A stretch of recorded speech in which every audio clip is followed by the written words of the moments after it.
Pärast pikki lahusolduid aastaid on EKA perel ühine kodu jälle, et juba see väärib tunnustamist. Ja kui maja sai valmis ja toimus suur avamispidu, siis väga paljud tundsid ja kiitsid seda, et Tartu maanteel asunud maja vaim on tagasi, see kui EKA ühine vaim.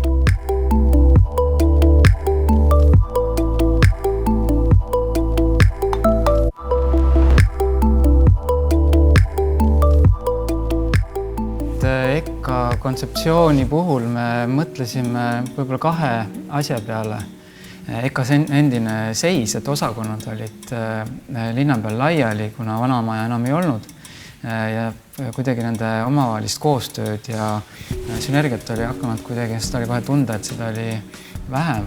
Aga üks meie küsimus oli, et kuidas seda potentsiaalset sünergiat kuidagi rohkem toetada uue majaga. Ja teine oli see maja ise või see maja kompleks, et siin oli palju erinevaid kihistusi ja see tundus meile põnev ja väärtuslik, et kõik need kihistused, võimalikult rohkem neid kihistusi säilitada.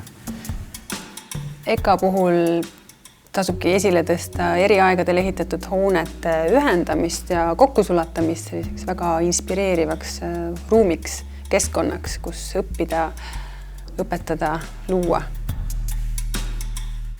Meie tegime sellise liigutuse, et me puhastasime ära siit sellest kompleksist keskse osa, mis sisuliselt oligi korduvalt ümber kirjutatud ja ümber ehitatud ja lisasime siia uue ploki. Samal ajal jätsime alles siis selle, mis oli muinsuskaitse all olev Habermanni hoone ja siis 2 plokki veel, mis siis olid nõukogude ajast pärit. Selles kõige vanemas hoone osas on siis administratsioon, siis nõukogude ajal ehitatud põhjapoolses tiivas on töökodade plokk ja siis Kotsepoe tänava äärde jääb stuudiote plokk. Ja siia keskele, mis neid kõiki ühendab, see on nüüd uus osa, siia jääb siuke avalik plokk. Ehk et siia satuvad inimesed kokku ja see on võib-olla kõige sellisem olulisem osa selle sünergia tekkimisel. Vanas EKA-s oli niisugune sisehoov, kus sai pidude ajal olla ja nii edasi. Aga et siin ta ennekõike on ka nagu, või ta toimib ka niisuguse visuaalse ühendajana, et sa käid mööda maja ringi ja sa näed läbi sisehoovi nagu igale poole, et mis kuskil toimub, et selles mõttes see tekitab veelgi rohkem seda ühtsustunnet võib-olla.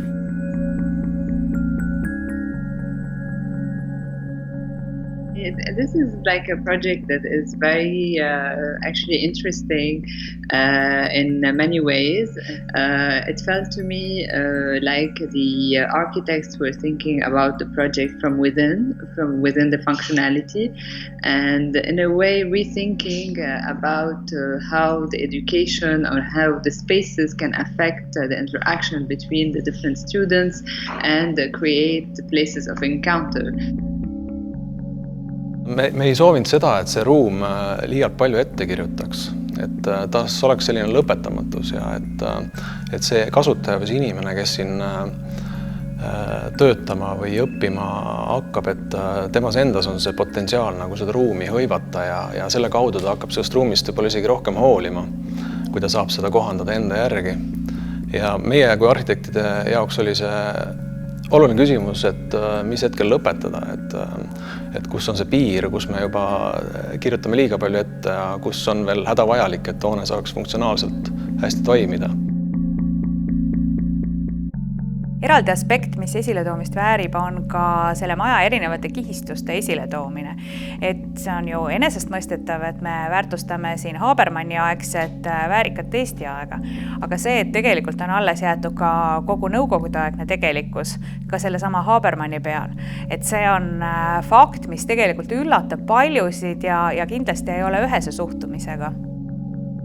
On hästi võluv on alati see vana keskkond, et me tihti võib-olla ise ei oska endale seletadagi, millest see tuleb, et see on alati kuidagi nii selline hurmav, et krohvi kukub ja et see on kuidagi väga välja kujunenud juba see keskkond.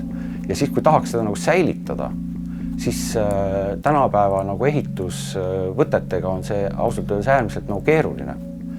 ehitaja võib-olla tihtilugu ei saanud aru, et mida me ikkagi nagu mõtleme, et mis tähendab viimistluseta jäetud seinad või et krohv kukub ja et kuidas see ikkagi võimalik on, et nemad polnud sellist asja nagu varem teinud. Siin on näha, et tegelikult see protsess, see lõuendile kirjutamine algas juba tegelikult ehituse käigus, kui ehitajad tegid märkmeid omale seina peale, kuskile mingisugused freskod olid seal, kuhu joonistati vuntsid peale. Et mingi selline huumor ja selline sõnumi edastus algas juba ehitusprotsessi käigus ja seda oli isegi päris nagu tore näha. Kohati saime jätta sellist viimistlust, mis juba oli, kohati nagu ikkagist koorus ka krohvi alt, midagi uut, mis oli nagu veel ilusam. Et kuidagi ma loodan, et see maalilisus, mis siin alguses oli, et meil õnnestus ta nagu siia majja nagu kaasa tuua. Ja selle, ta ei olnud ainult selline formaalne eesmärk, et me sooviks nagu teha nagu omaette mingisuguse võtte sellest nüüd, et see maalilus nagu alles jääb. Et pigem see eesmärk oli see, et me anname EKA-le veidi kasutatud hoone. Et kui nad tulevad seda nii-öelda tarbima, kui nii võib öelda, et siis ei oleks selline ülemäära kliiniline või puhas, et ma julgeks siin midagi nagu teha. Et pigem oli eesmärk see, et ta on juba veidi kasutatud, kusagilt on natuke midagi kukkunud ja see, et nad naelutavad kuhugi mingi pildi seina või siis kui vaja, siis värvivad mingi tüki krohvi või seinast üle, et see ei muudaks seda üldist ilmet või ta olekski nagu kutsuks natuke rohkem nagu hõivama neid ruume ja neid nagu aktiivsemalt nagu kasutama. Mina arhitektuuriajaloolasena tahaksin võib-olla esile tuua selliseid kummalisi põnevaid detaile, mis nendes kihistustes alles jäid, nagu ajaloolised trepipiirded, mis jäidki sellisena, nagu nad peale nõukogude aega siis natuke räsituna tulid ja millele tegelikult turvakaalutlustel lisati erakordselt osavalt ka need täiendavad varbpiirded. Ja teiseks on varjendi uksed, mida me leiame siis kõige põnevamatest kohtadest. Kindlasti kõige värvikam on tualettruumi viiv varjendi uks, et ikka väga hea ja kindel koht oleks.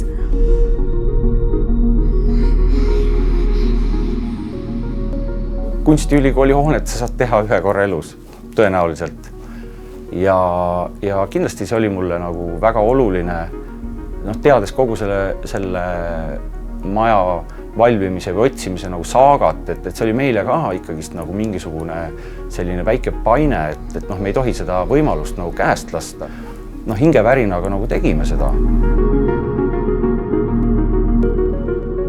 I feel also one very specific thing maybe for the Estonian architecture is a sort of audacity and a sort of capacity of innovation.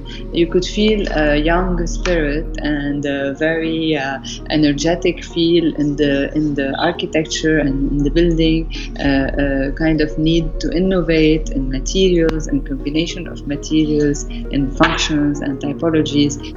Me oleme võib-olla sellise põlvkonna arhitektid, kes ei pea seda nagu suureks probleemiks, et ei saa iga nurga peale enda ego peale suruda ja teha selliseid säravaid teoseid, mis siis iseeneseslikus nagu on sellised väga originaalsed ja nii, et meie jaoks on kasutaja alati väga oluline. Me üritame selle kasutaja kaudu kuidagi leida sellele ruumile sellist nagu kehandit või sellist materiaalsust. Me oleme vahel võrrelnud seda, et maali puhul niisuguse raamiga, et sul on, raam on iga asja puhul nagu vajalik ja see nagu justkui toetab selle sisu kogemist, aga teda justkui ennast ei peaks nii väga näha olema või tunda olema, et ta on niisugune vaikne toetaja ja mõjutaja, et pigem millestki säärasest me mõtlesime.